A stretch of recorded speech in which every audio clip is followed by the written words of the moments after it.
les associations de presse qui étaient avec les conseillers du CNT. Nous avons vu un peu une lettre que Lamine Guirassy a adressée aux conseillers du CNT. Il a boycotté, il n'est pas allé à la rencontre parce qu'il s'est dit que le CNT devrait faire face aux problèmes actuellement qui assaillent la presse et non par les appeler pour peut-être des vidéos obscènes qui circulent sur les réseaux sociaux. Et vous, qu'est-ce que vous en pensez aujourd'hui de la lettre de Lamine? Moi, je pense aujourd'hui, cette lettre, c'est une lettre qui devait être vraiment faite. Moi, je pense que Lamine Guirassy l'a bien fait, de bouder d'ailleurs cette rencontre. Ça, on se rappelle, c'est une rencontre qui a été conviée par le Conseil national de la transition pour justement trouver solution par rapport à ce qui se passe aujourd'hui sur les réseaux sociaux où on voit des vidéos, des images hors scène qui sont en train de publier un peu partout par cette population. Du coup, on a fait appel à la presse pendant qu'on a privé la presse de ses moyens. Et comment cette presse peut trouver solution? Parce que lors de cette rencontre, ils ont demandé à la presse quels sont les moyens qu'elle pourrait mettre en place pour pallier à ce problème. Et vous ne pouvez pas poser une telle question à une presse qui est brouillée, dont les médias sont carrément brouillés. On n'est pas sur le bouquet canal. On est privé de nos moyens. Donc, du coup, je pense qu'aujourd'hui, quand vous prenez la situation de, si tu me permets, du groupe Adafo Média, qui a renvoyé plus de 70% de ses employés en congé technique et économique d'ailleurs, parce que beaucoup, la situation est déjà sur les réseaux sociaux. Voilà, qui a abouti au congé technique. Voilà, justement. Donc, il fallait mettre plus de 70%, plus même. À Conakry et à l'intérieur du pays.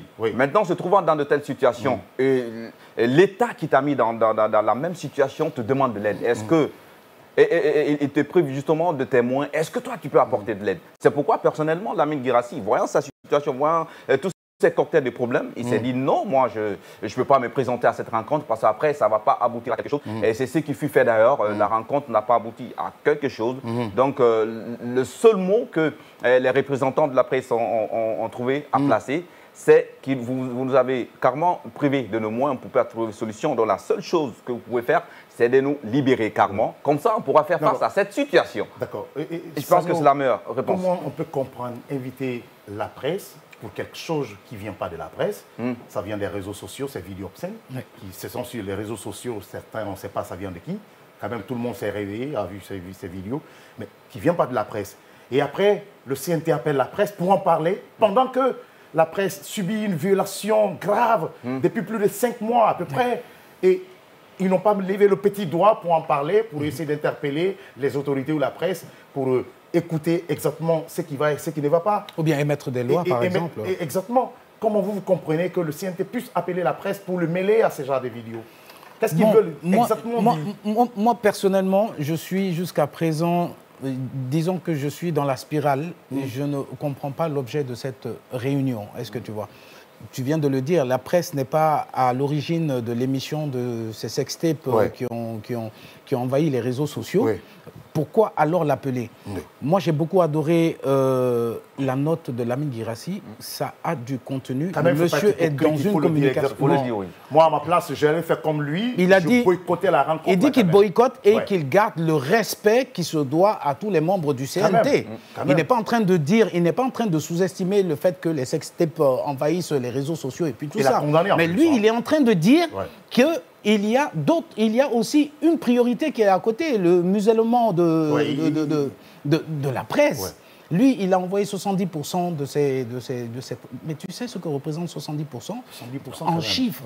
En chiffres. Combien de pères de famille ont été... Et cependant, on est en train de se battre contre le chômage. Moi, je crois que le CNT devrait quand même essayer d'examiner à la loupe ce problème qu'est en train de subir les médias. Mais, quand même, c'est aberrant. Moi, je pense que c'est une insulte à l'endroit du peuple. Parce que le CNT aujourd'hui, qui représente un peu la voix du peuple, qui fait office aujourd'hui du Parlement, aurait dû se saisir de ces problèmes. Nous avons vu aussi, il n'y a pas de courant, la population souffre. Le CNT n'a pas levé le petit droit. Nous avons vu l'explosion, le carburant, ils ne disent rien. On a vu plein de trucs qui se passent, ils ne disent rien.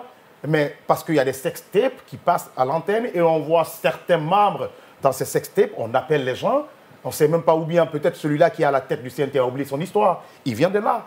C'était quand même... Tout le monde d'ailleurs. Ouais, quand même. On vient tous d'un village, on vient tous d'un certain niveau de précarité. Je pense bien, s'ils étaient de bonne foi, ils auraient dû quand même essayer, ne serait-ce que peut-être faire le semblant d'appeler soit la presse ou bien d'interpeller l'État, puisque eux, ils sont là-bas aujourd'hui pour la voix du peuple. Ils auraient pu appeler l'État afin quand même d'essayer de dénouer la crise. Mais aujourd'hui, on ne dit rien, on ne lève pas le petit doigt. C'est quand ça concerne un peu ceux qui sont aujourd'hui au sommet, on essaie d'appeler même, c'est-à-dire on appelle ceux qui ne sont pas coupables, peut-être pour les enfoncer, les humilier. Moi, je salue beaucoup plus Lamine, je salue cette décision.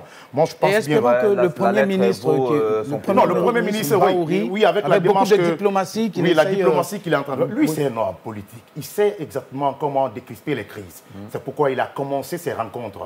Il est en train d'écouter les gens. Et j'en suis sûr et certain, peut-être avec son background et tout ce qu'il a eu en Guinée, j'en suis sûr et certain qu'il va aboutir quand même à une très bonne négociation, afin quand même qu'on se retrouve.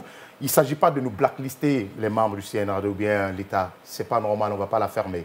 Nous allons parler. Si vous voulez blacklister d'autres, nous avons d'autres canaux. Nous allons parler.